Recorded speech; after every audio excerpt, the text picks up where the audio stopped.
दृष्टि से देखे गए। प्रथम ये स्थूल शरीर जो पंचभूत से बना हुआ है, द्वितीय सूक्ष्म शरीर जिसमें मन, बुद्धि, चित्त, अहंकार और 5 ज्ञानेंद्रियां, ये सूक्ष्म शरीर, और त्रिगुणात्मिका सतोगुण, रजोगुण, तमोगुण के द्वारा जो स्वभाव बनता है उसे कारण शरीर कहते हैं। त्रिगुणात्मिका माया कारण शरीर, मन, बुद्धि, चित्त, अहंकार, 5 ज्ञानेंद्रियां, ये सूक्ष्म शरीर, और पंचभूत रचित 5 कर्मेंद्रियां जो बाहर क्रियाशील रहती हैं, ये स्थूल शरीर।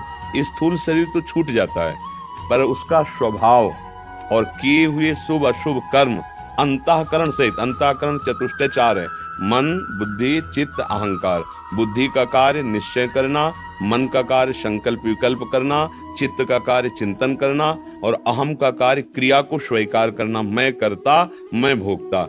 ये पूरा सुरक्षित जाता है, चाहे वो देवलोक जाए तो देव शरीर में, नरक जाए तो यातना शरीर में, या जिस शरीर में भेजा जाए ये पूरा सुरक्षित रहता है, सूक्ष्म शरीर और कारण शरीर। इसी के कारण अनुभव तो सब कुछ मन को ही होता है ना। अभी देखो, यहां से हमें औषधि लगा दी जाए और त्वगेंद्री का संपर्क मन से हटा दिया जाए, तो इसे काट डालो, हम देखते रहेंगे लेकिन कष्ट का अनुभव नहीं होगा, क्योंकि नेत्रेंद्री केवल देख रही है। त्वगेंद्री औषधियों के द्वारा मन संपर्क से रहित कर दी गई। अब मन वहां संपर्क नहीं कर पा रहा, त्वगेंद्री को चीर दीजिए, कोई फर्क नहीं पड़ेगा। अर्थात जागृत में, इस अवस्था में, पंचभूत देह में जो हमें कष्ट का आभास करा रहा है वो मन ही करा रहा है। अच्छा, जिससे स्वप्न अवस्था में स्थूल शरीर पड़ा रहता है सैया पे, पर मन नाना प्रकार की दुखद या सुखद घटनाएं प्रकट करता है, तो अनुभव सत्य तो ही होता है ना कि मुझे दुख हो रहा है या सुख हो रहा है, पर उसमें कुछ नहीं होता, कुछ नहीं होता, केवल मन का कल्पनात्मक भाव होता है। ऐसे ही नरक स्वर्ग का भोग है, जैसे स्वप्न में देखा ना सुख दुख, ऐसे पाप कर्म किए तो भयानक मन में वो दुख वृत्तियां, मन ही को तो अनुभव हो रही, पुण्य कर्म किए तो उत्तम सुख की वृत्तियां उदय हुई। पर इससे भी एक अलग गति है, इन तीनों शरीरों से अलग है मेरा आत्म स्वरूप। जैसे ऐसे बिल्कुल सरल भाषा में, जब हम कहीं के लिए तैयार होते हैं तो एक बनियान पहनते हैं, फिर उसके ऊपर शर्ट पहनते हैं, फिर ऊपर कोट डाल लेते हैं। बनियान है कारण शरीर, शर्ट है सूक्ष्म शरीर, और कोट है स्थूल शरीर। लेकिन पहनने वाला तो अभी परिचय में ही नहीं आया। ये तो 3 शरीर है ना, पहनने वाला कौन है? वो आत्मा है, वो परमेश्वर है, वो गुरु स्वरूप, वो सच्चिदानंद भगवान है, उसी का अंश कहा जाता है। उसको पहचान लो, बस इसीलिए मनुष्य शरीर मिला है। अगर नहीं पहचानोगे तो बार बार ये सुखद दुखद भोग कराने वाले शरीर मिलते रहेंगे, छूटते रहेंगे, मिलते रहेंगे। पुनरपि जननम पुनरपि मरणम पुनरपि जननी जठरे शयनम, बार बार बार बार।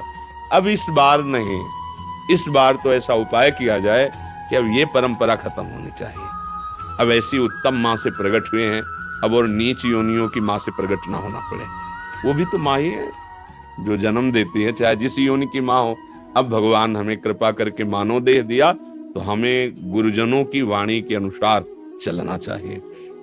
जब हमारा अधर्माचरण होता है तो चिंतन का स्तर गिर जाता है, बहुत नीच कोटि का चिंतन होता है, जिसे स्वार्थ कहते हैं। जहां स्वसुख वासना जागृत हो जाती है, उसे धीरे धीरे राक्षसी भाव में परिणित होते देखा गया। मतलब मुझे सुख भोगना है, ये सबके अंदर लालसा होती है, मुझे सुख भोगना है, ये सबके अंदर होती है, सब जो जन्मेगा उसके अंदर होगी।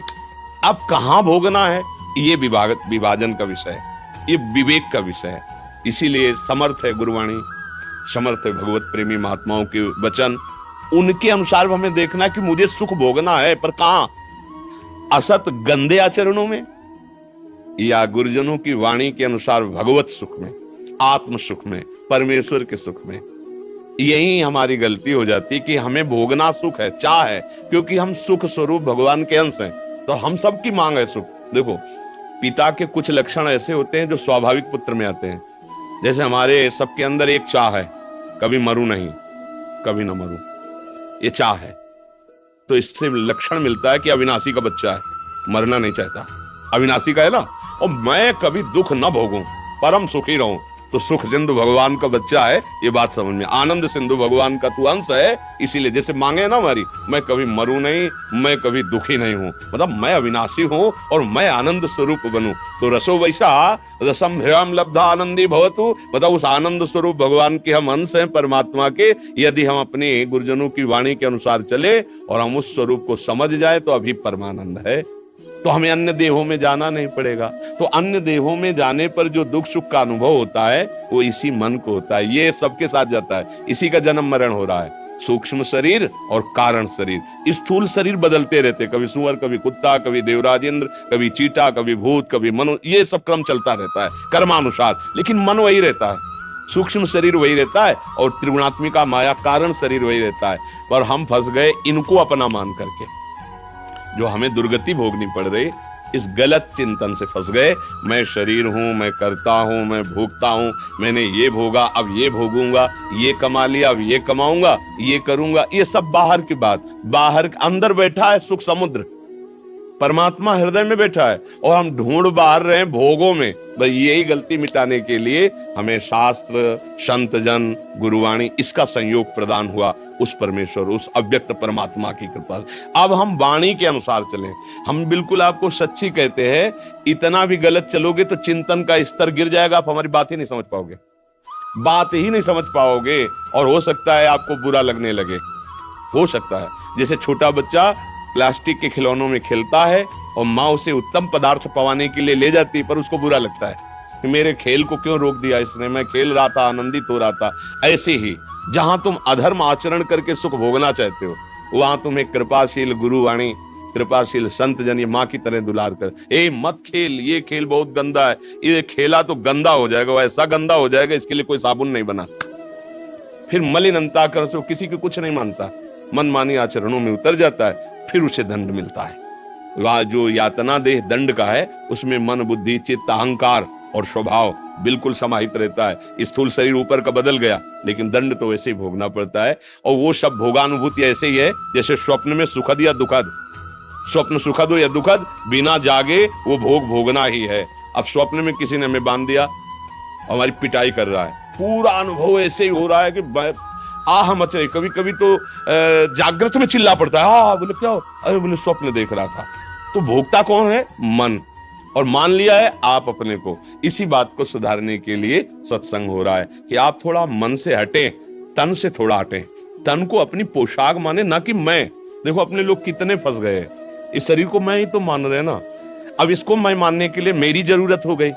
अब मेरी जरूरत है तो फिर हमें जो मन आया सो कर रहे हैं। अगर हम मन की बात समझें और तन की बात समझें और हम उसके न्यायाधीश बने तो बहुत जल्दी हम परमात्मा साक्षात्कार कर लें।